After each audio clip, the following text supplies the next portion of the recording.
Hey, I'm Dave Neil Pepe from Gang of Views, and you're watching 101.9 KINK Radio at the Bloodworks live studio. Wow. You gonna hop into the next song? No, you come up. Okay. Well, I'll just stand over here while we have a quick interview. This is Chachi, by the way. Is it Jaji? Chachi. Chachi. In Fijian, the J is pronounced a Cha. Had no idea that. Yeah. Thank you. Yeah. So happy to have you here in the studio. I know your voice is struggling now. Hopefully tonight at the we've been pretty much non-stop. yeah. For 3 Hopefully weeks. tonight at the Doug Fur, not too bad. Dave, we found out backstage that I have the same name as your same wife. name as my wife. Yeah. My wife's name is Court, C-O-R-T, which is We pretty instantly bonded. rad. Yeah, I'll never forget that name. Yeah, I'm part of the family now, right? Yeah, definitely. Okay, We've adopted you, actually. Yeah. Okay. Do We've I get got the my own? paperwork backstage. Do I get my own room? You might have to share with us. We're too poor. Okay. Actually, funnily enough, all of us live in a big house in London. My wife and I have one of the middle rooms, and we live in a 6-bedder, so you might have to move in with us. Okay. Okay. Well, we got the same name, so it's all right. It's all right. Confusing. We'll do the old trick. You put the the tie on the hanger on the door. No, what are we talking about that for?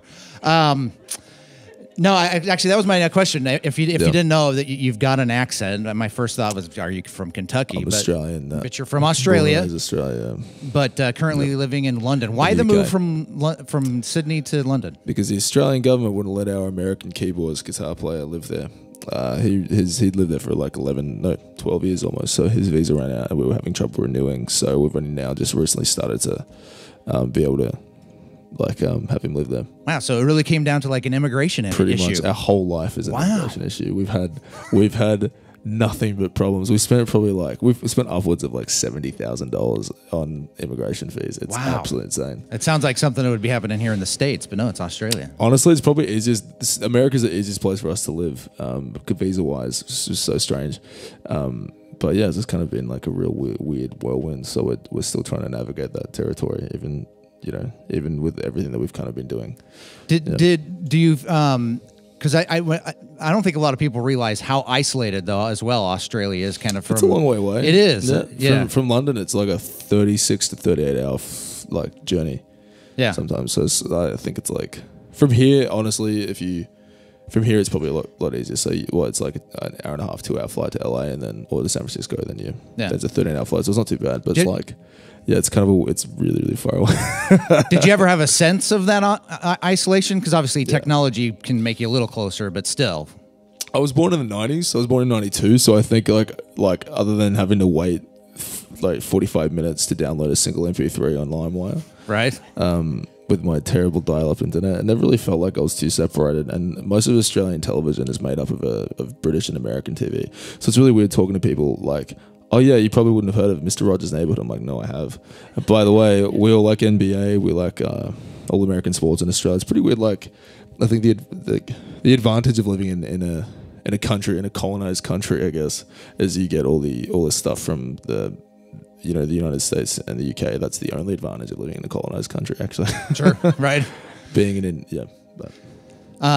Musically, your influences I know are vast, but I did see in one of your interviews you shared a tattoo, Guns N' Roses tattoo. Now, would you say that Guns N' Roses is a big influence on Gang of Youths, or the only influence actually? But you got to tell the story though, because that's a pretty cheap tattoo. So I got this for $20 on the Sunset Strip at a place called Purple Panther by a guy named Ace, who used to hang out with Captain Beefheart in the Mojave Desert, which is like part of the basis of his appeal. Great tattoo artist too, like really cool guy, like super long, interesting life. But they had this thing called Tattoo Tuesdays, and I made our manager come in with me to get a tattoo. And our manager's a moron. No, he's the best. He's the greatest. No, my manager's my best friend. We've known each other since I was 15, and he would have been about 19 or 20 at the time, and I made him get a little tattoo of a guy riding a pig. A guy of a and to this day, his fiance, his soon-to-be wife, has never forgiven me for it. So, did you get those at the same time? Same time, yeah. So you got the GNR. And he got the guy riding a pig. Yep, pretty much. It's because the Guns N' Roses thing is like my very first memory ever was seeing this Sweet Child of Mine video clip, and that's like honestly, if I look back over the chronology of my life, that was the very first thing I ever remember. And so it was like pretty profoundly, I guess, impactful in that way. Probably not in a good way, but it was still like a profound. Got to bring that here. Do we have Tattoo Tuesdays here in Portland? You should. We should. $20 tattoos in Portland. Replace that Taco Tuesday and let's bring in the Tattoo Tuesday. I heard the tacos are good on the West Coast, huh?